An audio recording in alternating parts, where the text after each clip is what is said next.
Assalamualaikum warahmatullahi wabarakatuh. Selamat sore teman-teman semuanya. Ketemu lagi bareng gue Herjudo Syaputra di podcast Aksi Nyata dari Kabu untuk Indonesia. Sore ini seperti biasa gue bakal menemani kurang lebih 45 menit ke depan. Kita bakal ngobrol dengan narasumber yang tiap harinya pastinya akan berbeda dan punya insight yang berbeda.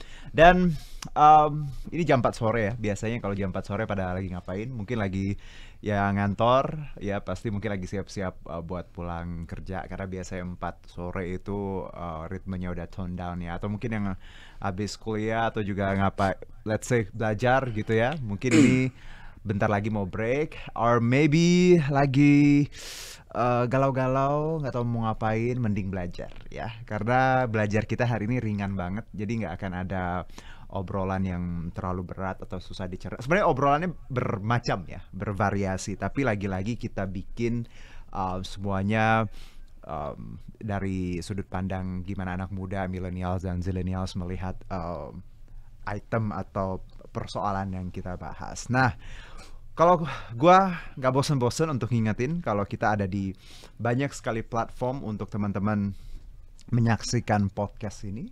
Kurang lebih ada more than 10 ya, I guess. Ya, ada Instagram, Twitter, TikTok, Facebooknya Partai Perindo, @Partai Perindo, dan juga RCTI Plus, Okezone, Asindo News, iNews.id, YouTube-nya Partai Perindo, dan juga websitenya Partai Perindo. Jadi teman-teman bisa pilih di platform itu yang mana aja yang kira-kira bisa ditonton, atau mungkin di tengah jalan lagi nonton setengah terus tiba-tiba harus ngerjain sesuatu, jangan ragu, jangan takut karena nanti bisa ditonton ulang di platform yang aku sebutin tadi. Karena banyak beberapa teman-teman yang nontonnya juga mungkin baru setengah jalan terus lagi ada sesuatu, ya nanti bisa dilanjutin karena ada rerunnya, ada tayang ulangnya. Nah, kalau kita ngomongin tema ya, gua dari kemarin sampai hari ini ya, dari episode-episode yang lalu, tema-tema kita tuh emang banyak banget dan macam-macam dan punya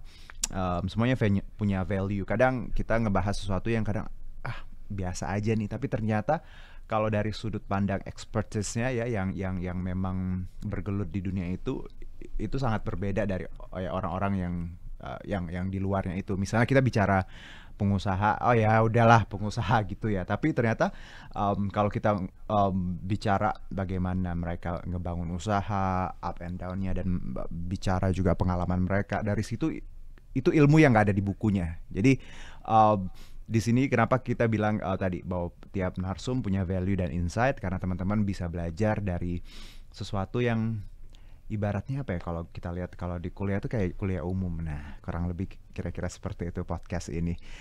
Dan untuk hari ini ya, bahasannya kalau aku sebutin ini pasti waduh, what is that? Pusing ya. Tapi enggak, nanti tenang aja. Pasti kita bahasnya dengan logic yang bakal teman-teman bisa sangat terima ya. Ini kaitannya juga dengan kalau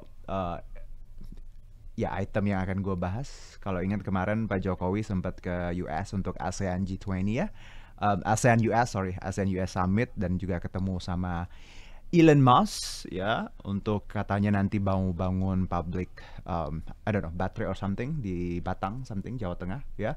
Dan ini salah satu item yang bisa kita relate, bagaimana Indonesia di mata dunia dalam segi investasi. Okay? So our topik ya untuk hari ini adalah problematika investor asing di Indonesia. Waduh, berat ya bro? Enggak lah, santai. Nah, untuk ngobrol ini gue bakal ngobrol dengan narasumber yang memang punya background yang exactly yang akan kita bahas, yaitu ada Bang Berman Nainggolan SHMH. Beliau adalah Ketua DPD Partai Perindo Jakarta Timur dan juga seorang lawyer. Selamat sore. Selamat sore, Bang Mas. Berman. Selamat sore, Aduh, Mas. apa kabar nih? Baik. Aduh, ini baik, tiap ketemu lawyer aku seneng nih. Karena lawyer tuh keren-keren loh. Dari segi dandan, pola pikir, dan juga kenapa ya Bang, kalau lawyer tuh kayak ada garis merahnya, bahwa mereka memang yang aku lihat ya. Kemarin ketemu Bang Ricky Margono. Siap. Ya.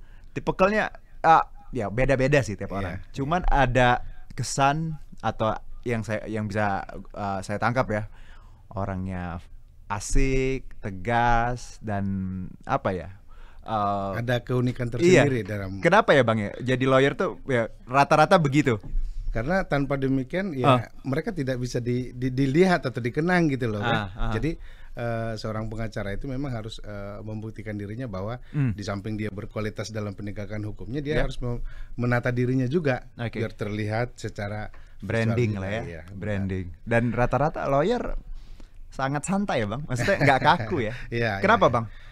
Ya memang ya karena kita juga di lapangan, banyak di lapangan, dan terus kita juga sering ke instansi terkait dalam penegakan hukum juga ya kita anggap seperti ngobrol biasa aja untuk mendapatkan fakta-fakta hukumnya kan. Iya. Dan banyak orang Batak ya Bang? Ya alhamdulillah banyak. Banyak. Iya. Dan rata-rata memang kalau kita lihat lawyer sekarang memang tadi selain mereka harus paham hukum ya Bang ya, paham fungsi dan tugasnya mereka, tapi mereka juga harus mengikuti perkembangan zaman karena ya hukum juga kan ikut perkembangan zaman ya Bang ya. Bagaimana tadi adaptasi. Bang Berman sehat? Sehat. Alhamdulillah. Minggu-minggu ini sibuk ngapain kalau boleh tahu? Minggu ini saya full di salah satu kasus perusahaan asing yang kita anggap sebagai penjoliman terhadap perusahaan asing, investor asing tentunya. Oke, minggu-minggu ini. Di luar itu ngapain kalau ada waktu libur biasanya?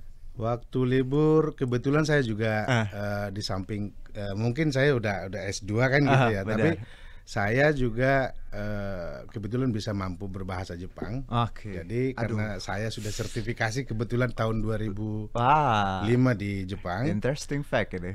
Tapi ijazah saya secara akademisi atau S1-nya nggak ada gitu. Jadi saya melanjutkan kuliah untuk S1 bahasa Jepang lagi di Indonesia. Di Indonesia. Wow. Tuh kan kalau aku nggak tanya aku nggak tahu loh. Kenapa bahasa Jepang?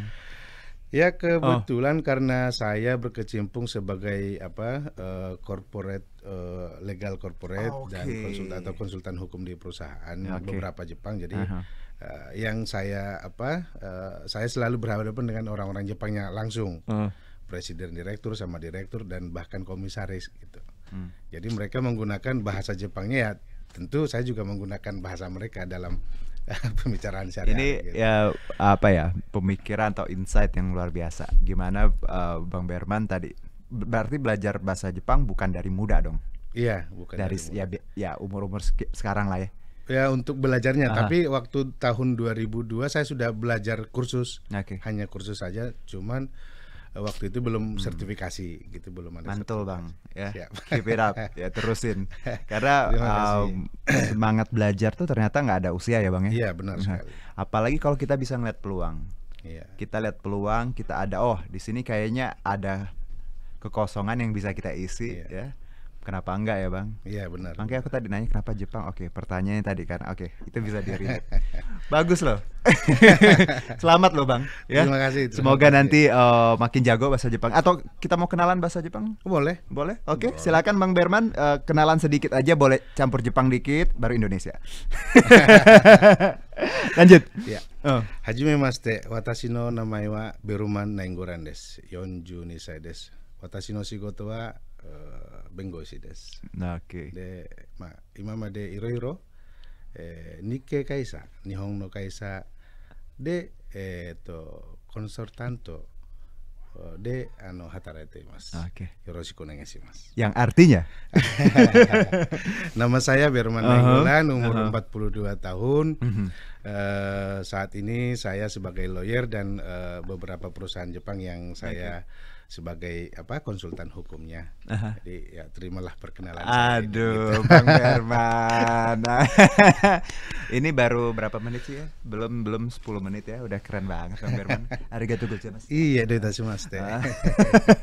Terima kasih Bang Berman. Luar biasa loh. Ini kalau aku nggak nanya tiba-tiba langsung ke topik nggak bakal tahu ya. Tapi Bang Berman luar biasa perkenalannya.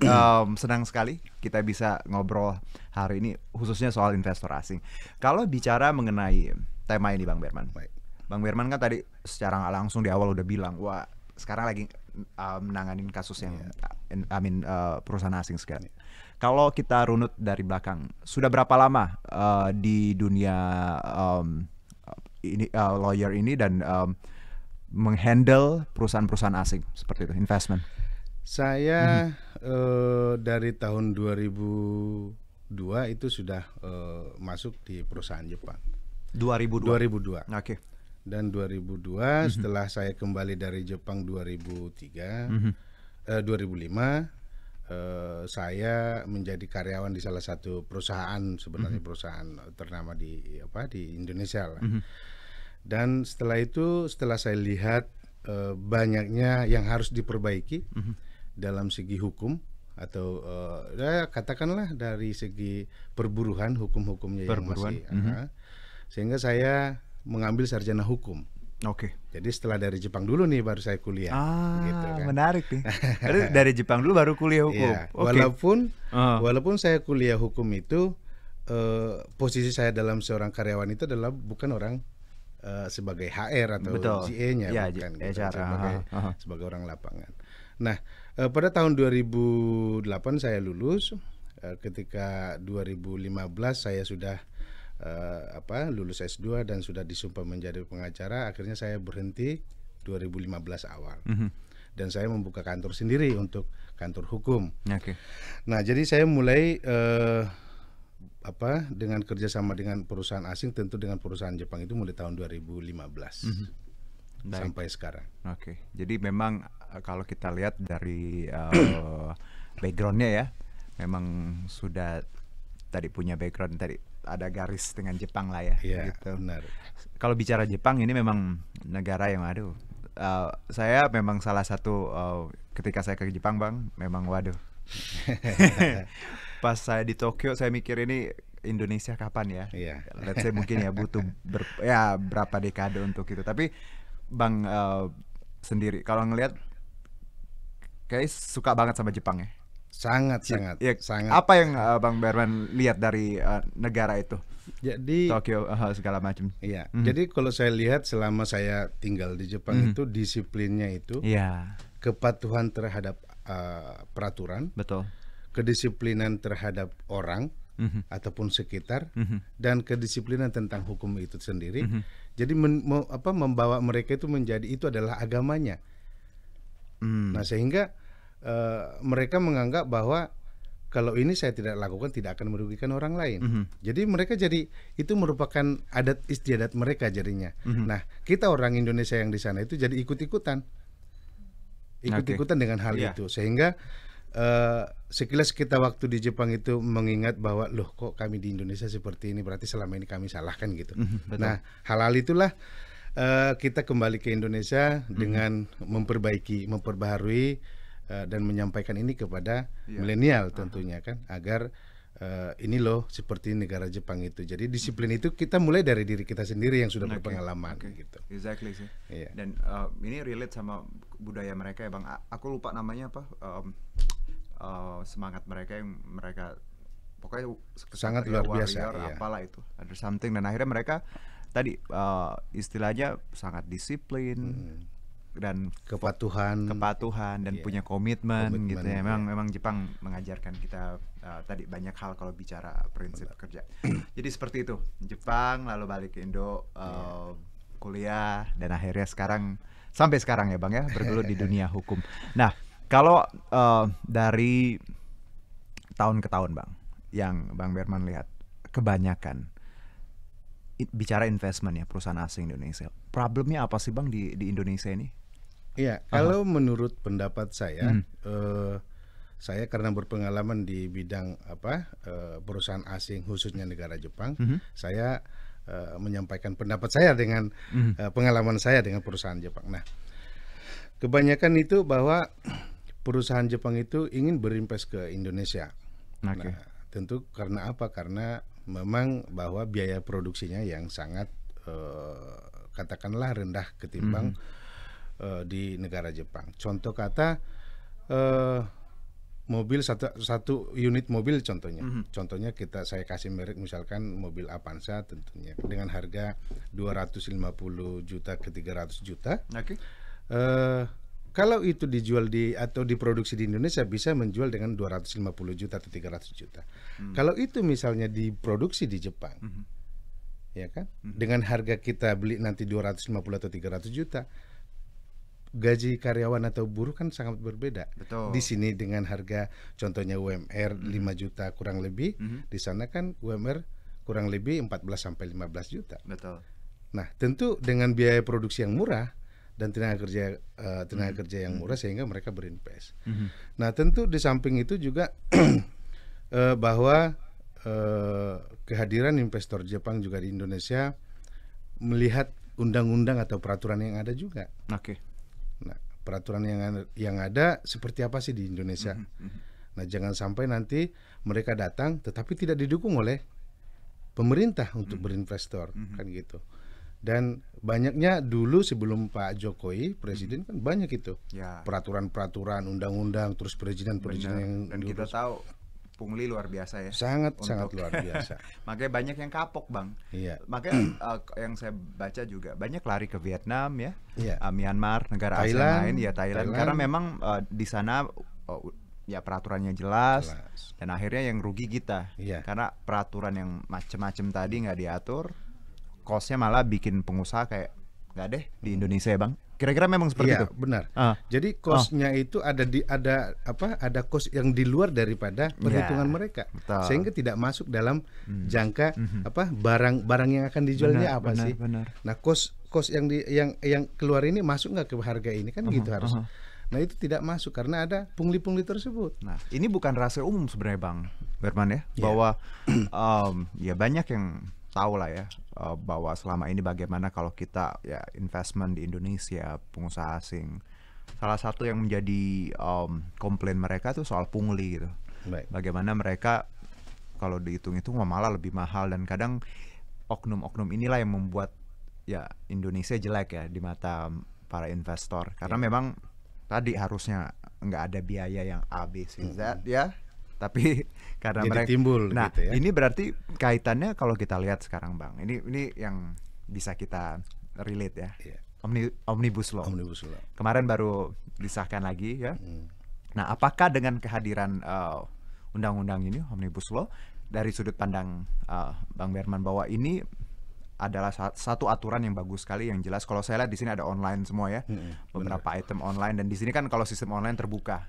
Jadi nggak bisa bohong nih, gitu ya. Oke, well, ya siapapun juga kalau niat jahat ya online pun bisa bohong sebenarnya. Tapi kalau Abang ngelihat dengan keadaan bahwa kita punya Omnibus Law sekarang dan baru disahkan kemarin revisinya, apakah ini juga angin segar sebenarnya untuk para investor untuk nantinya masuk ke Indonesia? Baik.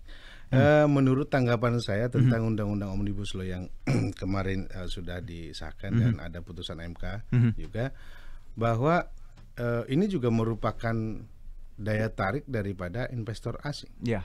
Nah, tentu dalam Undang-Undang Omnibus Law ini ada hal-hal yang ditentukan adalah perusahaan dan ada juga yang ditentukan sama-sama menguntungkan sebenarnya. Win-win solution lah ya. Nah, kebetulan dalam Undang-Undang Omnibus Law ini kan dia memperjelas dan mempertegas undang-undang sendiri dibanding undang-undang sebelumnya. Nah, apa yang dikatakan di sana bahwa dan di Undang-Undang Omnibus Law inilah bahwa untuk karyawan ini ya yang baru lulus sekolah contohnya, inilah dia bisa masuk ke perusahaan bukan dengan misalkan langsung tenaga kerja, tetapi dia dilatih dulu, namanya magang gitu. Nah, tujuan Pak Jokowi untuk membuat ini kan agar yang lulus itu setiap tahun itu ribuan atau puluhan ribu. Tetapi bagaimana dia mampu bersaing kepada yang sudah punya pengalaman 5 tahun, 10 tahun dan bahkan 20 tahun. Sehingga pemuda yang baru lulus SMA, STM atau SMK atau sarjana, bagaimana dia mampu untuk bersaing? Nah, sehingga perusahaan membuka dengan Omnibus Law ini membuka peluang untuk bagi mereka yang baru lulus, silahkan kalian bisa melakukan pekerjaan di sini dengan cara magang. Tapi magang juga tidak selamanya kan gitu, maksimal 1 tahun contohnya dibatasi. Agar tujuannya tercapai bahwa mereka mampu bersaing dengan yang sudah berpengalaman. Nah, dengan Undang-Undang Omnibus Law ini tentu sangat dilihat oleh investor-investor asing. Tentu seperti negara Jepang ini dilihat dulu.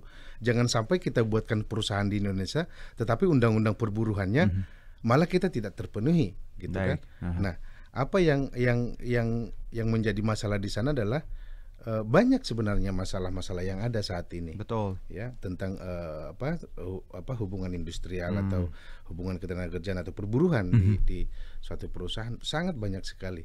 Tetapi di dalam Undang-Undang 13 itu memang ya masih saya pribadi mengatakan masih ada kekurangan. Tetapi dilengkapi dengan Undang-Undang Omnibus Law ini sudah saya pikir sangat bagus sekali. Baik. Dan ini kan kita tahu perjalanannya agak panjang ya Omnibus Law sampai kemarin direvisi, digugat ke MK dan baru kemarin juga disahkan. Dan kita lihat bahwa saya ngelihatnya bahwa memang ya ada plus minus. Tapi lagi-lagi kita lihat Bang bahwa niatnya baik ya dari pemerintah, semoga. Dan ada satu item yang saya lihat dari Omnibus Law itu online terpadu ya, kalau nggak salah online single submissions.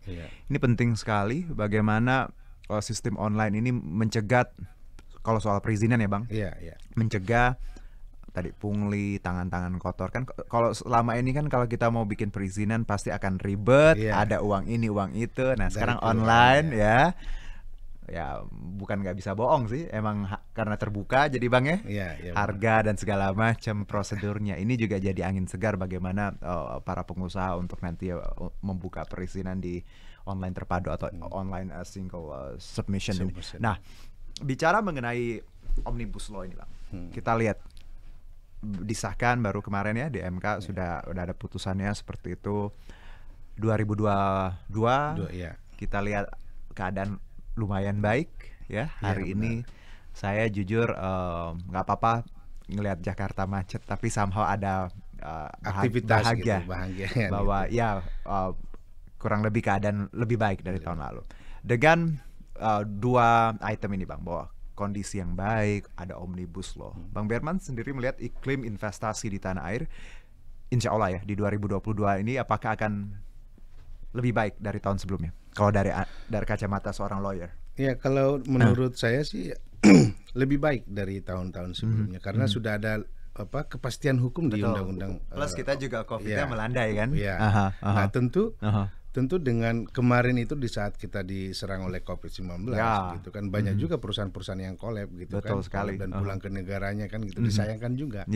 Nah tapi mudah-mudahan dengan sudah berakhirnya COVID ini terus ada juga undang-undang Omnibus Law ini yang meringankan langkah daripada para investor datang ke Indonesia. Ya mudah-mudahan tahun 2022 ini ya lebih banyak lagi investor, dan itu harapan kita tentunya kan. Kalau misalkan investor tidak datang ya tentu kita juga negaranya jadi menurun lah perekonomiannya. Bang, kalau ada pertanyaan simpel gini Bang, banyak dari mungkin masyarakat melihat ya banyak yang mungkin pandangan umum lah ya, investor asing merugikan gitu ya. Mending maksudnya orang lokal lah yang berusaha. Kalau dari pengalaman Bang Berman sendiri, apakah memang investor asing itu lebih banyak tadi mudaratnya daripada manfaatnya sebenarnya? Nah, ini kan pertanyaan sebenarnya awam ya, yang ada persepsi di masyarakat. Benar nggak sih Bang kayak gitu? Kalau menurut pengalaman saya selama ini bahwa ya lebih banyak manfaatnya, karena dilihat dari pertumbuhan ekonomi satunya. Nah, terus yang kedua adalah penyerapan tenaga kerja untuk perusahaan-perusahaan investor ini. Nah, manfaat yang lebih diartikan lebih luas itu ya memang ya masyarakat perekonomian masyarakat Indonesia ini tentu menjadi stabil tentunya. Nah jadi dengan pengalaman saya ketika investor itu datang ya tentu ya menguntungkan, sangat menguntungkan sekali untuk negara ini, dan harus didukung, dan tentu harus pemerintah juga harus melihat kondisi dari perusahaan itu. Contohnya pemerintah dalam hal ini Kementerian Tenaga Kerja, Kementerian Perindustrian, Kementerian Lingkungan Hidup. Kenapa masyarakat mengatakan tidak diuntungkan? ini harus dilihat dari lingkungan hidup juga, apa sih yang tidak diuntungkan, apa sih yang tidak diuntungkan itu apa kan gitu. Apakah memang merugikan masyarakat dengan karena lingkungan hidup yang dianggap sepele, ya itu juga harus kita lihat juga dari Kementerian Lingkungan Hidup juga. Ya. Dan jangan stigmanya investor asing ya merugikan. Banyak pengusaha lokal juga yang kejam ya Bang, jahat juga sama lingkungan. Banyak. Jadi ya, bukan masalah, sebenarnya bukan masalah asing atau enggak ya. Bagaimana mereka pengusaha ya patuh terhadap peraturan. Nah, mau lokal ya kita pentingin lokal, tapi ternyata tadi kemampuan dan kualitasnya belum sanggup, kena melanggar peraturan juga ya tetap aja jelek ya Bang. Oke, so it's not bukan soal asing atau tidaknya, tapi bagaimana manusianya ya Bang ya, dan pengusaha. Nah Bang, dari sekian banyak tadi kita lihat omnibus laws, terus disahkan, iklim investasi juga baik ya. Insya Allah di 2022 ini trennya ya COVID melandai. Kalau bicara pengalaman lagi nih Bang Berman, yang paling seru ya yang pernah Bang Berman tangani ya sejauh ini berkaitan dengan investment, pengalaman apa Bang yang mungkin tidak terlupakan gitu? Yang paling yang saya tidak terlupakan yang saat ini, dan kebetulan besok adalah merupakan putusan pengadilan gitu kan. Nah, saya mempertahankan investor PMA Jepang di sini. Ketika dia melakukan satu perjanjian dengan perusahaan lokal, satu perusahaan Jepang ini melakukan perjanjian dengan perusahaan lokal. Nah, ketika habis kontraknya itu 2020 sampai 2021. Nah, ketika habis kontrak di 2021 ini, pihak lokal ini tidak terima, sehingga membuat laporan ke polisi bahwa saya telah ditipu dan digelapkan barang, penipuan penggelapan gitu. Dibuka di LP-nya di kepolisian memproses hal ini dan mengakibatkan tersangka orang Jepang ini. Pertanyaan saya ke kepolisian juga demikian. Kenapa bisa satu corporate, ini kan corporate ke corporate, perusahaan ke perusahaan yang berlaku perjanjian, kenapa bisa tindak pidana umum dijadikan jadi tersangka orangnya gitu loh. Kalaupun ada kesalahan di perusahaan Jepang ini, tentu ya perusahaannya, bukan orangnya gitu loh. Bukan personalnya. Nah, itulah yang saya uji hari ini kemarin, dan hari ini juga kita juga bersidang ya kan, untuk melakukan perlawanan. Nah, apabila hal sekecil itu menjadi tindak pidana dan itu diamanatkan kepada orang-orang Jepang atau investor asing ini, apa kata dunia kan? Betul. Gitu. Apa kata dunia? Nah, kalaupun ada kerugian yang timbul, kan bisa disomasi perusahaan dulu. PT PMA, saya rugi karena begini-begini, kamu begini-begini kan gitu ya. Nah, disomasi dulu, dinyatakan saya rugi sekian. Jangan karena 100 juta mengakibatkan orang-orang investor ini kan ada grupnya juga, para investor. Itu kan disampaikan semuanya. Nah, tentu dalam hal ini juga pihak kepolisian juga harus dalam melakukan penyidikan tidak bisa sebelah mata, ya kan?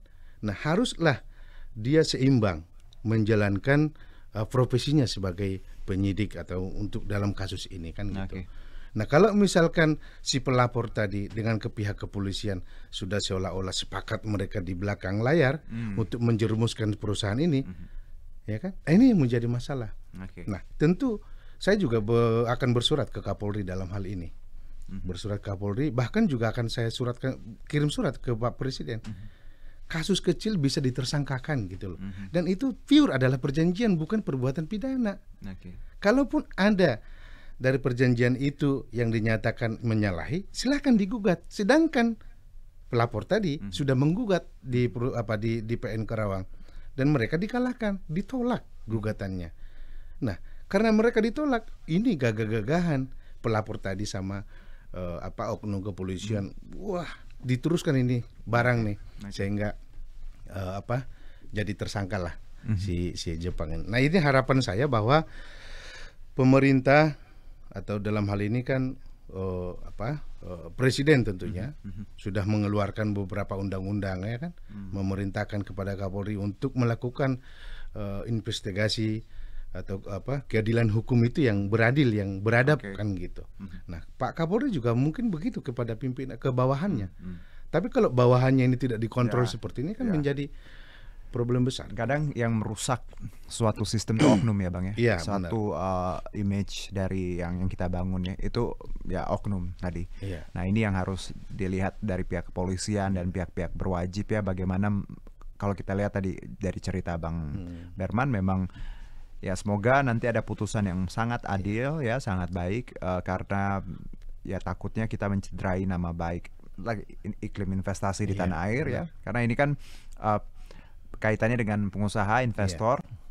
Kalau nama kita jelek juga nanti ya kita yang rugi gitu. Tapi kita pastinya ingin hukum berjalan seadilnya ya. Apapun nanti hasilnya, semoga ada keputusan yang baik kalau belajar dari kasus ini. Dan kalau saya lihat tadi Bang, kedekatan ya pengusaha-pengusaha Jepang lah ya dengan Indonesia.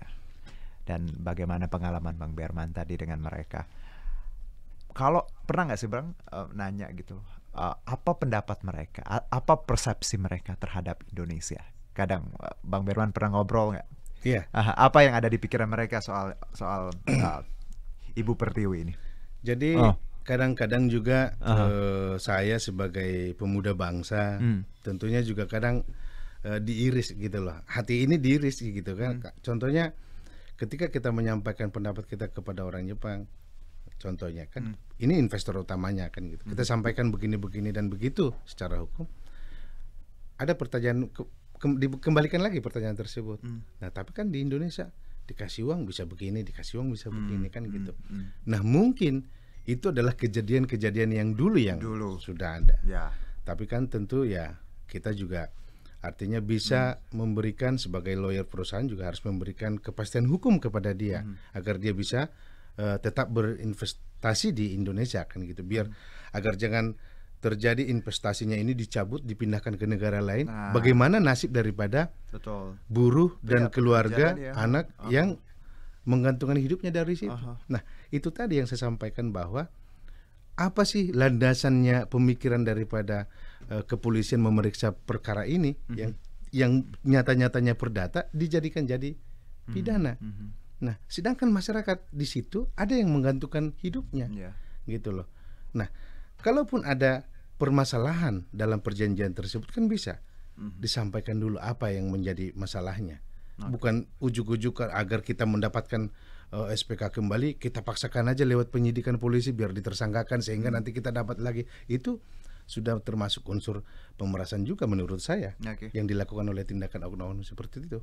Nah, dalam hal ini ketika saya mengatakan atau berbicara dengan investor Jepang tentang iklim Indonesia, perundang-undangan, ya kita yakinkan, walaupun dalam tanggapan mereka sudah ada yang something gitu kan, tapi untuk pemikiran yang something itu ya tetap kita berikan penjelasan yang positif agar dia bisa kembali positif terhadap persepsinya ya. Terhadap, karena memang nggak bisa disalahin kadang bagaimana persepsi orang asing ya, khususnya investor terhadap regulasi di tanah air. Ya, selama bertahun-tahun kan praktek-praktek pungli, premanisme dan perizinan yang ribet itu terjadi, dan akhirnya ya yang dirugikan juga tidak hanya pengusaha itu, tapi pekerja kita, benar. Buruh kita. Jadi sebenarnya oknum-oknum yang seperti ini yang harus ditindak ya. Karena kita punya peraturan yang sekarang yang baru, yang jelas, dan semoga Pak Kapolri juga tegas ya. Benar. Karena kalau bicara yang namanya praktek pungli, premanisme, itu kan korupsi ya. Dan memang nggak boleh gitu. Mau bentuknya apapun, mau di ranah industri, mau di ranah sosial juga. Jadi simple sebenarnya logiknya. Nah, Bang, menarik ya bagaimana sebenarnya pengalaman Bang Berman juga bicara investasi, dan kalau kita lihat juga memang Indonesia kan memang sebenarnya negara yang bagus untuk investor asing di ASEAN. Tapi ya tadi saingan kita banyak, Kamboja, Vietnam, Myanmar, dan even Thailand, karena mungkin mereka regulasinya lebih baik atau apa, dan ya akhirnya mereka beralih. Tapi kita optimis lah Bang ya. Insya Allah kalau Omnibus Law udah jelas dan persepsi pengusaha juga baik terhadap hukum tadi di tanah air dan COVID juga melandai, semoga makin banyak investor, makin banyak teman-teman kita yang bisa bekerja kembali ya. Benar tentunya sekali. Dengan peraturan dan perundang-undangan yang jelas dan yang pungli, yang premanisme, come on ya. Kalian tidak membunuh 1-2 orang ya Bang, tapi membunuh banyak orang. Kalau dengan praktek-praktek seperti itu. Karena aku percaya sih Bang bahwa gini, kalau kita tidak berubah tadi ya dengan percuma ada peraturan perundang-undangan kalau oknumnya nggak diberantas ya. Mindset kita masih kuno gitu, masih pengen kaya sendiri ya, tanpa ngelihat bahwa kiri kanan. Kalau kita bikin satu hal yang rusak, kita nggak tahu nih akibatnya buat banyak orang apa gitu ya Bang. Nah ini sama bicara investasi tadi, satu yang kita misalnya rusak perusahaan atau apa, zalim gitu ya, yang kerja di situ kan punya anak, istri. Nah ketika misalnya investasinya ini udah cabut aja, angkat dari Indonesia, kita keluar dari sini. Benar. Sekarang yang jadi masalah siapa? Beberapa keluarga, beberapa ribuan karyawan di sana yang menggantungkan diri hidupnya dari situ harus hilang karena hal-hal sepele seperti ini. Saya pikir hal sepele. Nah itulah yang kita juga sebagai lawyer perusahaan juga selalu melakukan tindakan persuasif dulu terhadap kepolisian contohnya atau instansi lain yang terkait. Kita memberikan masukan juga agar bagaimana cara kita sama-sama untuk melindungi para investor ini. Jangan karena ada sedikit masalah mengakibatkan dia hengkang dari Indonesia, enggak juga kan gitu. Ya, dan memilih negara-negara ASEAN lain yang lebih murah somehow ya. Tadi perizinan segala macam dan akhirnya ya kita ditinggalkan seperti itu ya. Bang Berman, satu mungkin pertanyaan sebelum kita tutup sesi ini. Siap. Pengacara, lawyer ya. Saya tuh kalau ngelihat di film ya, terakhir saya nonton film Netflix Inventing Anna. Bagaimana seorang pengacara berjuang mati-matian untuk kliennya yang memang let's say nggak fully salah ya, tapi nggak yang masih bisa dibela seperti itu ya Bang. Dinamikanya luar biasa gitu. Yang ingin saya tahu dari sudut pandang seorang Bang Berman dan pengacara, apa sih rasanya tiap menghadapi kasus, ada putusan kadang yang nggak enak, ya putusannya hasilnya yang kurang bagus atau mungkin hasilnya juga bagus. Setiap hari Bang, ada nggak sih? Kalau saya ya, ada something aja kepikiran. Misalnya di rumah hewan peliharaan ya, kucing saya, anjing saya liburan, saya tinggal juga, aduh, kasihan gitu. Kalau dari sudut pandang lawyer, apakah Bang Berman tiap hari punya kayak beban atau gimana caranya untuk menghandle itu semua? Sebenarnya menurut saya pribadi menjadi beban juga. Karena ketika suatu klien datang gitu kan menyampaikan bahwa dia ada permasalahan hukum, kita memberikan solusinya. Tetapi kita memang benar-benar dulu apakah memang kejadian itu benar atau tidak gitu. Kita harus cross check dulu. Good. Ada juga bahwa si datang ke kita tapi dia buat-buat gitu loh. Nah itu yang tidak. Nah di sini pihak pengacara juga harus jeli melihat ini. Nah tiba-tiba dia datang, saya tidak punya uang, saya tidak mohon minta tolong gitu, pro bono lah gitu. Kita akan lakukan, kita akan bantu sampai dimanapun kita akan bantu. Ketika itu masalah yang dihadirkan ke kita itu adalah benar-benar itu memang terjadi dan dia dijolimi seperti itu, kita harus lawan. Nah perlawanan kita itu bukan mengatakan kita harus basmi oknum, enggak seperti itu juga, tetapi lawan dalam secara keadilan agar tidak terjadi lagi di negeri ini hal-hal penjoliman hukum seperti itu, dan menjadi pembelajaran besar bagi instansi terkait yang menangani perkara ini kan gitu. Kita harus, nah ketika masalah itu misalkan goal atau sukses atau tidak, bagi kita sudah berjuang. Namun contohnya perintah pengadilan sudah mengatakan kita kalah ya, mau diapakan, tapi menjadi pengalaman besar yang tidak terlupakan dan menjadi pembelajaran yang sangat luar biasa kekalahan itu. Betul. pasti ada sedih lah Bang ya. Iya, iya benar. Nggak nafsu makan ada? Pernah? Iya benar, ada sih. Ada sih. Iya benar. Saya pun juga kalau habis ya ada problem sedikit nggak nafsu makan, bete ya. Lawyer pun sama ya Bang? Sama. Nama-nama manusia ya. Itu yang pengen saya tanyain karena kerjaan-kerjaan seperti ini ya lawyer, dokter ya, dokter yang menangani pasien operasi tiba-tiba pasiennya tidak survive, pasti ada rasa kayak aduh gitu ya Bang ya. Merasa gagal kan. Merasa gagal. Tapi itu tadi sudah biasa dan Bang Berman memang salah satu resikonya Bang ya. Ya tadi bahwa mental memang di sini seorang lawyer nggak bisa punya mental yang ya harus mentalnya kuat. Menghadapi siapapun harus mental kuat kan gitu. Oke, ini bisa relate sih Bang sama siapapun, apapun kalian ya teman-teman kalau kerjaan ya Bang ya. Iya. Mental tuh nomor satu sih ya. Di luar bagaimana kita berusaha dengan kemampuan segala macam, tapi kadang kita kalah dulu sama mental biasanya. Ya, jadi ini mental perlu mau jadi apapun teman-teman nanti. Yang penting tadi jujur ya Bang ya. Punya integritas dan juga mentalnya sudah harus siap jadi mental juara. Alright, Bang Berman, satu terakhir untuk teman-teman yang sudah menonton, yang mungkin sekarang lagi ngambil jurusan hukum, pengen jadi lawyer atau ya anak-anak muda yang tertarik di dunia hukum, pesan Bang Berman untuk teman-teman yang nonton, silakan. Ya, pesan saya kepada teman-teman yang sedang belajar hukum. Mari belajar hukum yang sesuai dengan landasan yang dipelajari di mahasiswa, karena itu merupakan landasan ya, dasarnya. Nah, terus yang kedua adalah mengenai investasi.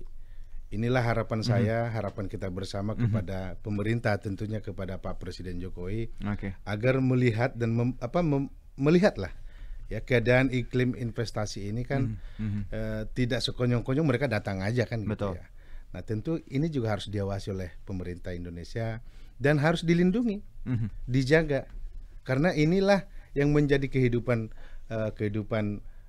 masyarakat Indonesia nantinya ketika dia masuk sebagai investor atau investasi di Indonesia.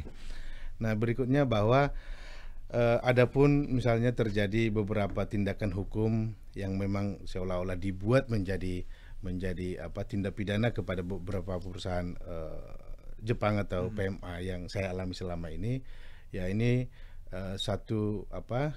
saya juga akan berupaya meyakinkan bagaimana keadilan itu yang sebenarnya untuk investasi itu, agar mereka tidak dengan semangat yang sudah kurang sehingga mereka udah kita pulang cabut ke negara atau ke negara lain pindah investasi, agar tidak ada pendapat seperti itu. Kita juga harus bisa sebagai lawyer daripada corporate gitu dah. Dan bukan tugas hanya pemerintah, bukan tugas hanya perusahaan-perusahaan lain, tapi sebagai lawyer juga yang dalam notabene juga corporate perusahaan corporate legal juga harus meyakinkan, mampu untuk meyakinkan investor itu bisa bertahan dan bisa lama di Indonesia untuk berinvestasi. Untuk menjadi lawyer yang baik perlu apa Bang?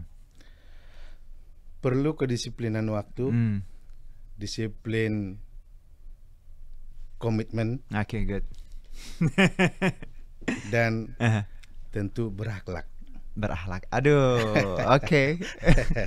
trivia question tapi ya tadi yang saya tanyain, tapi penting sekali ya, disiplin apapun ya Bang yang kita kerjakan, disiplin, komitmen. It's really important bagaimana kita komit terhadap tadi pekerjaan, even keluarga, ibadah pun harus punya komitmen ya Bang. Dan terakhir tuh berakhlak. Aduh, ini penting sekali biar kita nggak cuman nyari uang, nah tapi juga nyari sesuatu yang sifatnya lebih dari uang ya Bang ya, legacy dan hal-hal baiknya yang lainnya. Bang Berman luar biasa. Suatu kehormatan. It's an honor untuk kita ngobrol singkat. Gimana tadi kalau kita lihat temanya investment berat.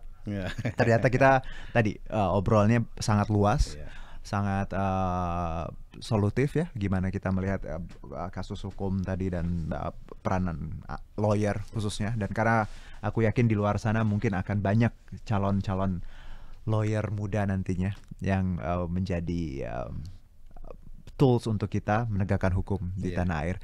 Terima kasih sekali Bang Berman, sehat-sehat untuk apapun yang dikerjakannya. Semoga selalu dalam perlindungan Tuhan Yang Maha Esa. Amin. Ya. Terima kasih. Dan juga berkaitan dengan Partai Perindo, kampanye aksi nyata dari Kamu untuk Indonesia ini relate banget dengan movement yang dijalankan oleh Partai Perindo, yaitu produktif, solutif, ya, ini modern, bersih, berintegritas, dan juga peduli dan turun tangan untuk Indonesia sejahtera. Ini nilai-nilai yang kalau saya sebutkan tadi luar biasa, bagaimana semuanya teman-teman bisa relate sebenarnya dalam menjalani hidup. Dan Partai Perindo memanggil putra-putri terbaik Indonesia Sejahtera melalui Konvensi Rakyat, yaitu program penjaringan secara daring bagi warga negara Indonesia yang berminat mendaftarkan sebagai bakal calon anggota legislatif di semua tingkatan, DPRD Kabupaten Kota, Provinsi, dan RI. Caranya gampang, tinggal ke website konvensirakyat.com. Dan untuk mendaftar sebagai anggota Partai Perindo bisa mengunjungi website di partaiperindo.com dan member Partai Perindo. Dan terima kasih sekali lagi untuk Bang Berman ya atas pemikiran dan sharingnya. Sehat-sehat, insya Allah kita ketemu lagi next time ya dengan bahasan yang lebih seru lagi. Dan terima kasih juga untuk Partai Perindo yang selalu bergerak dengan aksi nyata. Semoga Partai Perindo semakin sukses dan maju terus untuk Indonesia sejahtera. Salam aksi nyata dari Kamu untuk Indonesia. Herjunot Syaputra signing out. Bye-bye. Marilah seluruh rakyat Indonesia, arahkan pandanganmu ke depan. Raihlah mimpimu bagi nusa bangsa, satukan tekad untuk masa depan. Pantang menyerah, itulah pedomanmu. Hentaskan kemiskinan cita-citamu, rintangan tak menggentarkan dirimu. Indonesia maju, sejahtera tujuanmu, nyalakan api semangat perjuangan. Dengunkan gema, nyatakan persatuan oleh